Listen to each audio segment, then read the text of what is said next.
அன்பின் பிதாவே, இந்த காலை வேலைக்கா மக்கள் நன்றி செலுத்துகிறோம்.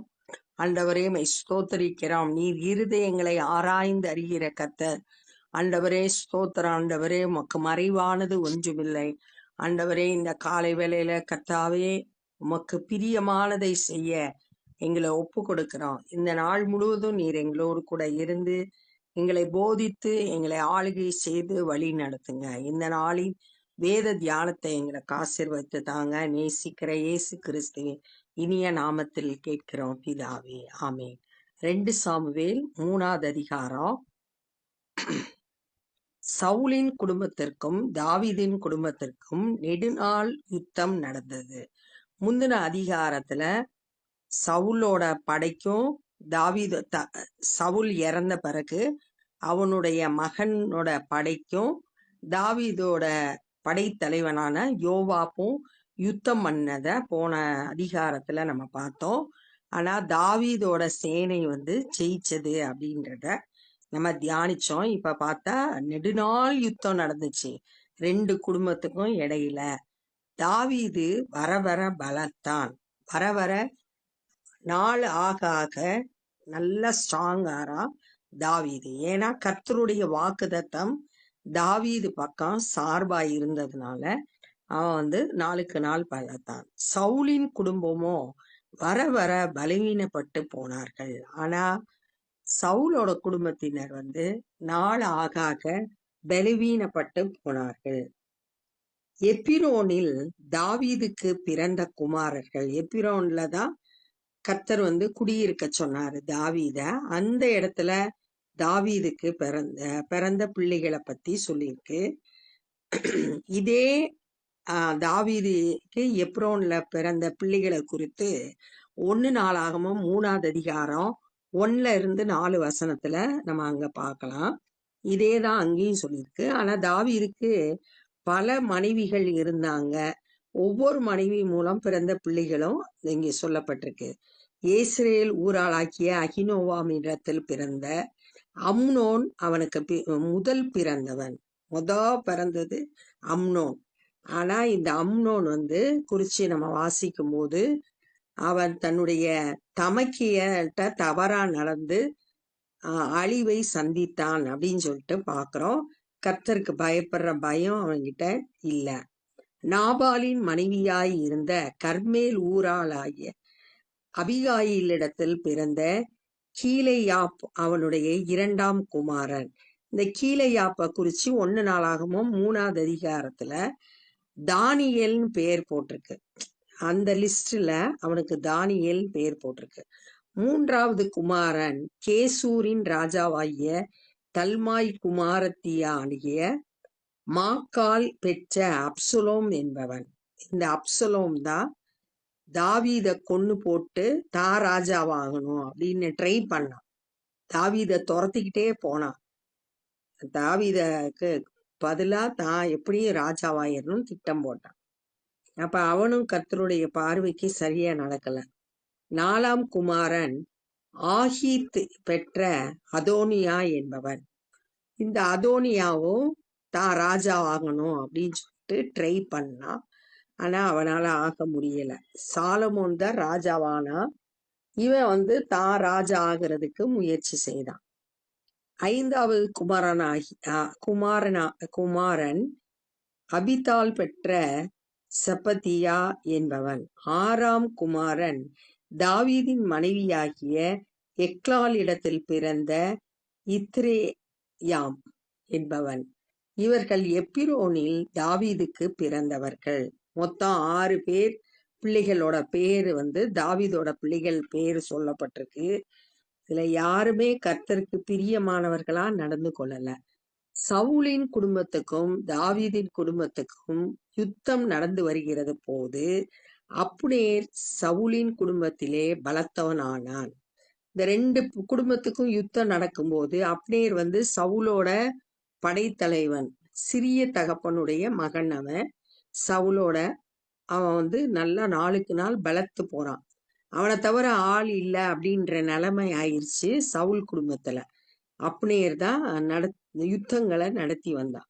சவுலுக்கு ஆயாவின் குமாரத்தியாகிய ரிஸ்பால் என்னும் பேருள்ள ஒரு மறுமனையாட்டி இருந்தாள். இக்கபோசேத் இப்போ இஸ்போசேத் அப்னேரை நோக்கி, இஸ்போசேத் யாரு அப்படின்னா சவுலோட மகன். அவன் தான் இப்ப ராஜா, இஸ்ரவேலுக்கு ராஜா. 2 வருஷம் இஸ்ரவேல ஆட்சி செய்தான்.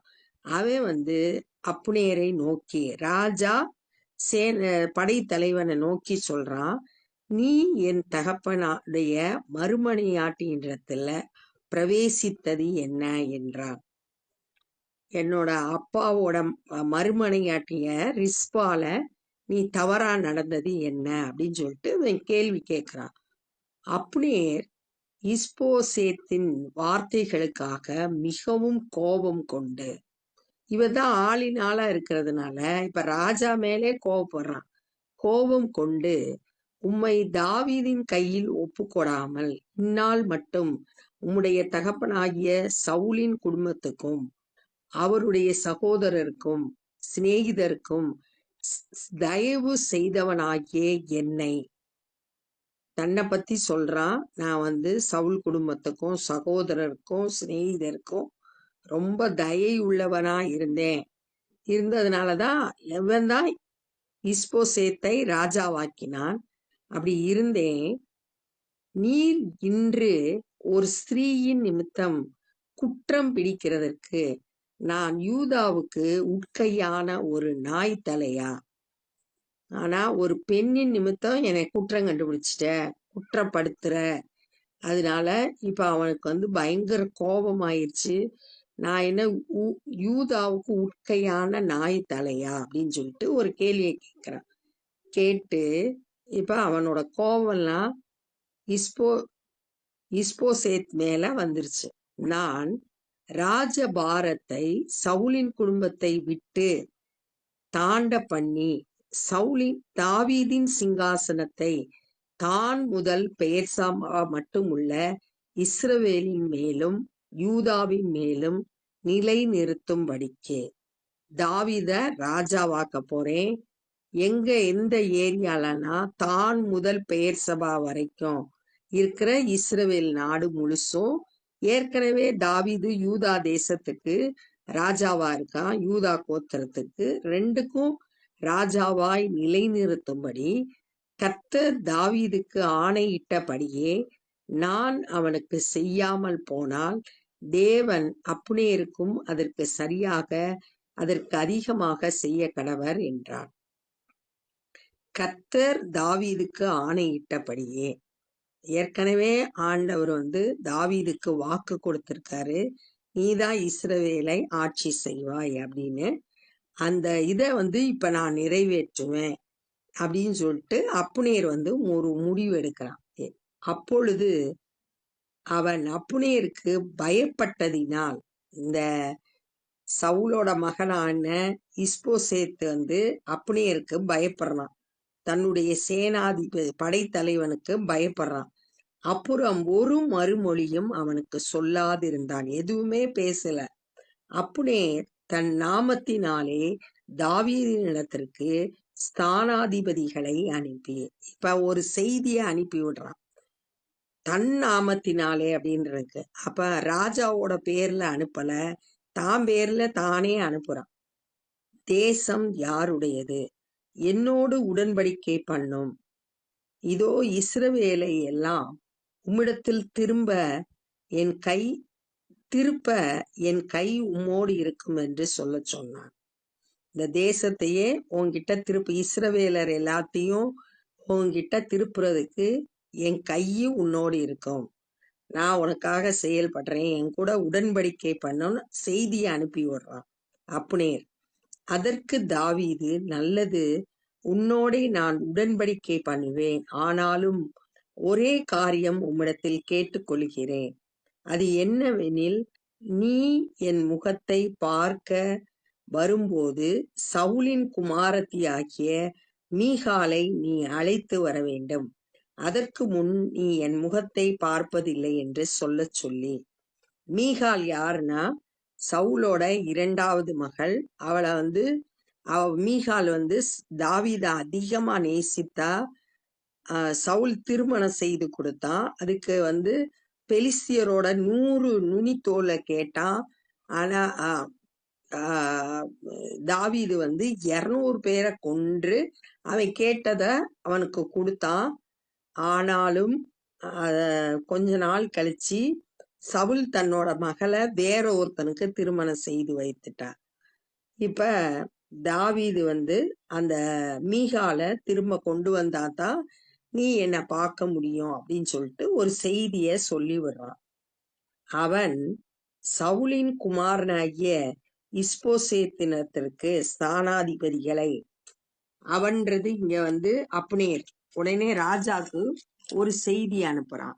நான் பெலிஸ்தியருடைய 100 நுனித்தோள்களை பரிசமாக கொடுத்து விவாகம் பண்ணின என் மனைவியாகிய மீகாலை அனுப்பிவிடும் என்று சொன்னான். தாவீது சொல்ற மாதிரியே இவன் வந்து செய்திய அனுப்புறான். மீகால அனுப்பணும். அப்பொழுது இஸ்போசேத் அவளை லாயீசின் குமாரனாகிய பல்தியேல் என்னும் புருஷனிடத்திலிருந்து அழைத்து வர ஆட்களை அனுப்பினான். உடனே செயல்படுறான் இஸ்ரவேல் ராஜா. அந்த மீகால கூட்டிட்டு வர சொல்றான். அவன் புருஷன் பகுரீம் மட்டும் அவள் பிறகாலே அழுது கொண்டு வந்தான். ஒரே அழுக, மனைவியை பிரிந்திருக்கிறதுக்கு. அப்னேர் அவனை நோக்கி நீ திரும்பி போ என்றான். அவன் திரும்பி போய்விட்டான். ஏன்னா அதிகாரம் இருக்கிறதுனால இவன் சொல்றதுக்கு அவன் கீழ்ப்படிச்சு போயிட்டான். அப்னேர் இஸ்ரவேலின் மூப்பரோடு பேசி இப்ப அடுத்த ஸ்டெப் எடுக்கிறான். முதல்ல ராஜாட்ட சொல்லிட்டான், நீ தாவீதுக்கு சப்போர்ட் பண்ண போறேன் அப்படின்னு சொல்லிட்டு. இப்ப இஸ்ரவேல் மூப்பர்கள் எல்லாத்தையும் கூப்பிட்டு பேசுறான். தாவீதை உங்கள் மேல் ராஜாவாக வைக்கும்படிக்கு நீங்கள் அநேக நாளாய் தேடினீர்களே, இப்பொழுதும் அப்படி செய்யுங்கள். முதல்ல இவன்தான் சவுலோட மகனை ராஜாவாக்குனது இஸ்ரவேலுக்கு மேல. இப்ப வந்து மாத்தி தாவீது பக்கமா சாயிறான். நீங்க இவ்வளவு நாள் தேடிக்கிட்டு இருந்தீங்களே, இப்ப வந்து தாவீதின் கையில ஒப்பு கொடுப்போம், அப்படி தேசத்தை ஒப்பு கொடுப்போம்னு பேசுறான். இப்பொழுதும் அப்படி செய்யுங்கள். என் தாசனாகிய தாவீதின் கையினால் என் ஜனமாகிய இஸ்ரவேலை பெலிஸ்தியரின் கைக்கும் அவர்களுடைய எல்லா சத்துருக்களின் கைக்கும் நீங்களாக்கி ரட்சிப்பேன் என்று கர்த்தர் தாவீதை குறித்து சொல்லி இருக்கிறாரே என்றான். என்ன சொல்றான்னா, ஆண்டவர் சொன்ன வாக்கு தத்தத்தை சொல்லி, ஆண்டவர் இப்படி சொல்லி இருக்காரு, தாவீது தான் இஸ்ரவேல் மக்களை நடத்தி செல்லுவாரு, பெலிஸ்தியர் கைக்கும் சத்ருவோட கைக்கும் அவன் தான் நீங்களாக்கி ரட்சிப்பான். அதான் ஆண்டவருடைய வார்த்தை. அந்த வார்த்தையின்படி நம்ம செயல்படுவோம்னு இஸ்ரவேல் மூப்பர்களை செட் பண்றான் அப்னேர். இந்த பிரகாரமாக அப்னேர் பென்யமீன் மனுஷர் காதுகள் கேட்க பேசினார். பென்யமீன் மனுஷர் காதுகள் அப்படின்னு சொல்றப்ப பென்யமீன் கோத்திரம்தான் சவுல். அவங்க கோத்திரத்து மக்கள் முதல்ல தாவீதை அக்செப்ட் பண்ணணும். அதுக்காக அவங்க காது கேட்கிற மாதிரி இவன் பேசுறான். பின்பு அப்னேர் இஸ்ரவேலர் பார்வைக்கும் பென்யமீனியருடைய எல்லா குடும்பத்தார் பார்வைக்கும் சம்மதியானதையெல்லாம் எப்ரோனிலே தாவீதின் காதுகள் கேட்க பேசுகிறதற்கு போனான். முதல்ல இங்க மூப்பர்கள்ட்ட பேசி செட் பண்ணிட்டு, இப்ப தாவீதுட்ட இவங்க பேசின காரியத்தெல்லாம் போய் சொல்றதுக்கு அவ கிளம்பி போறான். காதுகள் கேட்க பேசுறதுக்கு போனான்.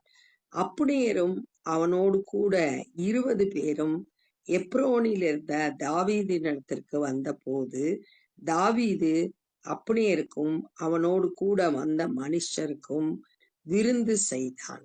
அப்னேர தாவீது ஏற்றுக்கொண்டு அவனும் அவன் கூட 20 பேர் வந்திருந்தாங்க.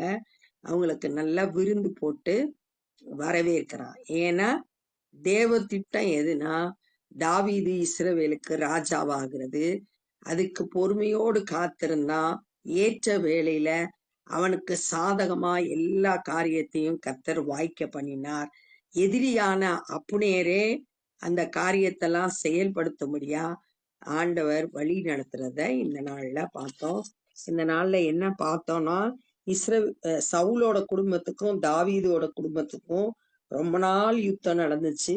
தாவீது வர வர பலப்பட்டுக்கிட்டே இருந்தான், வெற்றி பெற்றுக்கிட்டே இருந்தான். ஆனா சவுல் குடும்பம் வர வர பலவீனப்பட்டுக்கிட்டே இருந்தது. எப்பிரோன்ல தாவீதுக்கு 6 பிள்ளைகள் பிறந்தாங்க. அதுக்கப்புறம் இஸ்ரவேல் மக்களோட ராஜா சவுலோட மகனாகிய இஸ்போசேத் அவன்கிட்ட அப்னேர் பேசுறான். பேசும்போது இஸ்போசேத் அவன்கிட்ட, நீ என்னுடைய தகப்பனாகிய சவுலோட மறுமனையாட்டிட்ட பிரவேசித்தது என்னன்னு கேட்ட உடனே அப்னேருக்கு ரொம்ப கோபம் வந்துருச்சு. நான் உனக்கு எவ்வளவோ தயை பாராட்டினேன், உனக்கும் உன் குடும்பத்துக்கும். ஆனா நீ ஒரு பெண்ணின் நிமித்தம் என் மேல குற்றம் கண்டுபிடிச்சதுனால நான் தாவீத ராஜாவாக்க போறேன் அப்படின்னு சொல்லிட்டான். அதுக்கப்புறம் அவன் செய்தியாளர்களை அனுப்பி தாவீதிட்ட பேச சொல்றான். நான் என் கூட உடன்படிக்கை பண்ணோம், நான் உன்னைய ராஜாவாக்குறேன் அப்படின்னு சொல்றான். உடனே தாவீது நான் உடன்படிக்கை பண்ணணும்னா, உன்னைய பார்க்கணும்னா மீகால என்கிட்ட அனுப்பணும் அப்படின்னு சொல்றான். உடனே இந்த அப்னேர் இஸ்ரவேல் ராஜாட்ட ஒரு செய்தி அனுப்புறான். என்னுடைய மனைவியாகிய மீகால அனுப்பிவிடும் ராஜா தாவீது கேட்கிறான் அப்படின்னு உடனே அவனும் மீகால அனுப்பி விட்டுறான். அனுப்பி விட்டுட்டு அப்னேர் அதுக்கப்புறம் இஸ்ரவேல் மூப்பர்களோடு பேசுறான். பேசி கர்த்தருடைய வாக்குத்தத்தம் தாவீது மேல இருக்கு, தாவீது தான் கர்த்தர் நியமித்த ராஜா அப்படின்றத பேசுறான். அத பென்யமீன் மனுஷர்கள் கேட்கிறபடி பேசுறான். அவங்க சம்மதம் தெரிவிச்ச பிறகு அந்த செய்திய தாவீதின் இடத்துல பேசுறான். இப்ப கடைசியா அப்னேரும் அவனோடு 20 பேரும் எப்ரோனில இருக்கிற தாவீதின் இடத்துல வர்றாங்க. தாவீது அவங்களை ஏற்றுக்கொண்டு விருந்து செய்தான் அப்படின்றத இந்த நாள்ல தியானிச்சோம். இப்ப நம்ம ஜெபம் பண்ண போறோம். அன்பின் பிதாவே, இந்த நாள்ல தாவீதோட வாழ்க்கையில எல்லாவற்றையும் உடைய வாக்கு தத்தத்தின்படி நிறைவேற்ற நீர் உண்மையுள்ளவராய் இருக்கிறேன். நீ சொன்னதை செய்கிற தேவன். ஆண்டவரே, தாவீது பொறுமையோடு காத்திருந்த போது எல்லா சூழ்நிலைகளையும் சாதகமாய் மாற்றினீர். அதற்காமை துதிக்கிறோம், ஸ்தோத்திரிக்கிறோம். எங்களுடைய வாழ்க்கையிலையும் ஆண்டவரே உடைய சித்தம் நிறைவேறும்படியாய் எங்களை ஒப்பு கொடுக்கிறோம். எல்லா சூழ்நிலையிலும் உண்மையில் நம்பிக்கையாய் இருக்கவும் உமக்கு காத்திருக்கவும் எங்களுக்கு பலன் தாங்கப்பா. இந்த நாள்ல ஊழியம் செய்கிற ஒவ்வொருவரையும் உடைய கரத்திலே கொடுக்கிறோம். உங்க பலத்தால் இடைக்கட்டுங்க, பயன்படுத்துங்க. அநேகர் சத்தியத்தை அறிந்து விடுதலை பெற்றுக்கொள்ளட்டும். ஆண்டவரே, உடைய மந்தைக்குள்ளாய் சேர்க்கப்படட்டும். நாங்களும் எங்களால் இயன்ற சுவிசேஷ பணியை செய்ய எங்களை ஒப்பு கொடுக்கிறோம். நேசிக்கிற இயேசு கிறிஸ்துவின் இனிய நாமத்தில் கேட்கிறோம் பிதாவே, ஆமேன். என் ஆத்துமாவே கர்த்தரை ஸ்தோத்திரி, என் முழுவலுமே பரிசுத்த நாமத்தை ஸ்தோத்திரி. என் ஆத்துமாவே கர்த்தரை ஸ்தோத்திரி, கர்த்தர் செய்த சகல பாவங்களை மறவாதே. ஆமேன். God bless you.